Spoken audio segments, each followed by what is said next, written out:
Okay, so what a perfect example of what I want to talk with you about today.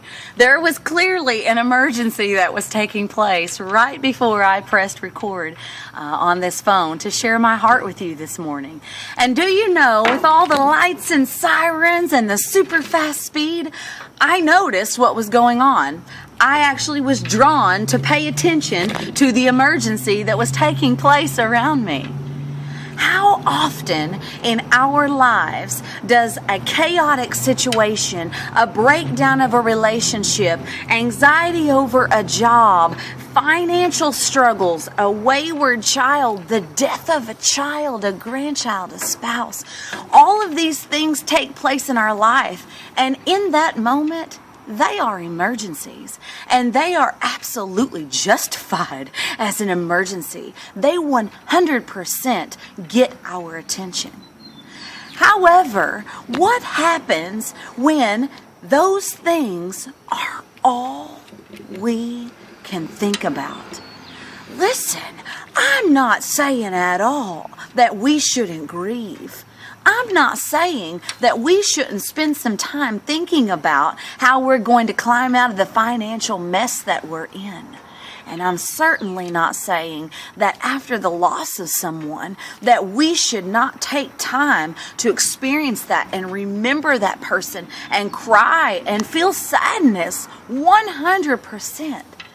But can you imagine if that ambulance pulled up right beside me and those sirens were going and going and going and the lights were in my face, and the whole time I was trying to make this video for you, that was happening right here? Would you be able to focus on anything I was saying? No. Would I be able to focus on anything I was saying? No. Because the emergency would get every single bit of my time, attention, and focus. What I'm encouraging you to do this morning is to understand that bad things happen. Do I know why?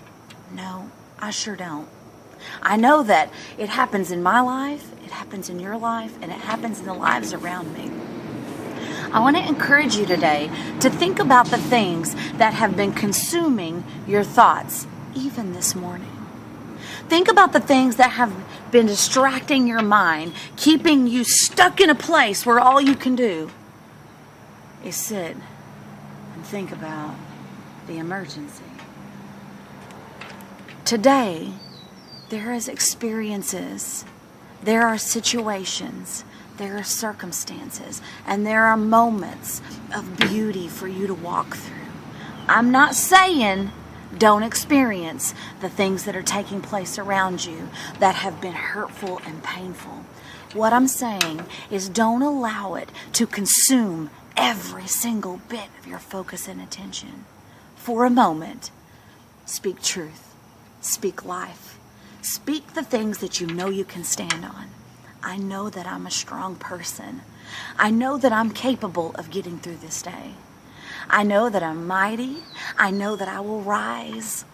I know that I am completely worthy of a good day. I know that I'm going to get through this. There's the biggest one. I know that I'm going to get through this. Even now, I'm getting through it. So what is it that's going on in your life that's been consuming every bit of your time, attention, and focus? What things can you speak to and say, I recognize and acknowledge that you've taken place in my life? Now, the truth is that I know I can get through this. I love you so much, and you are so worth an amazing day. I love you. Word.